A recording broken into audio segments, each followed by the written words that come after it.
Take tingo ligo kuma bendi. Come at me man, how am I testimony? Uno not feel agent. Because you want to see what 100%. I don't need the say farai. Basinga di daddy bye bye. Commando Jerry kubika kwita sema sai. Hadi superman ewa imikorobai yam. Kwedu kwa topa. Kunoro angoma mkuru wangu.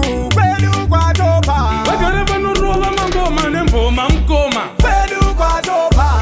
Kunoro angoma mkuru wangu. Kwedu kwa topa. Wakareba no roba mangoma nembo mamkoma.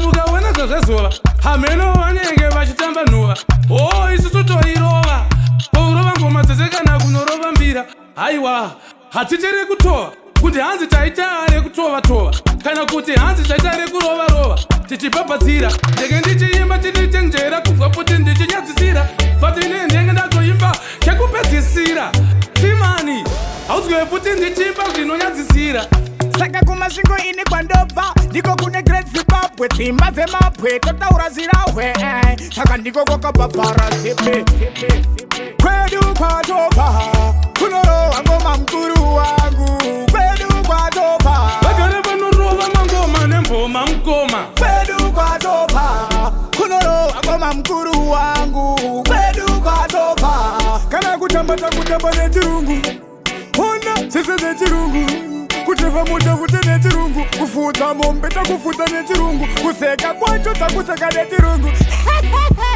nechirungu zvese zvedu takuita pachirungu kugara kwedu takugara pachirungu kurya kwacho takurya pachirungu kwedu kwatopa kunorowa ngoma mkuru wangu kwedu kwatopa vagare vanorova mangoma nemboma mukoma kwedu kwatopa kunorowa ngoma mkuru wangu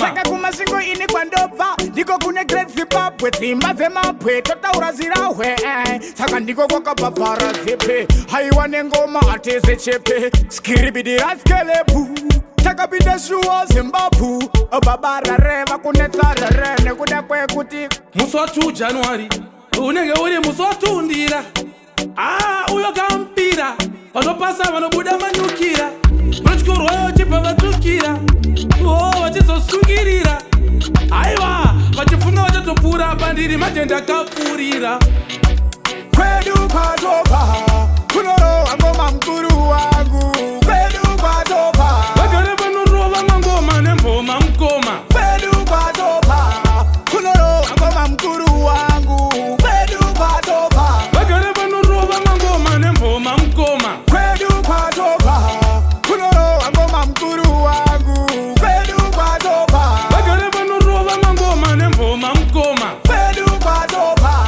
kunorowa ngoma mkuru wangu kwedu kwatopa vagare vanorova mangoma nemboma mukoma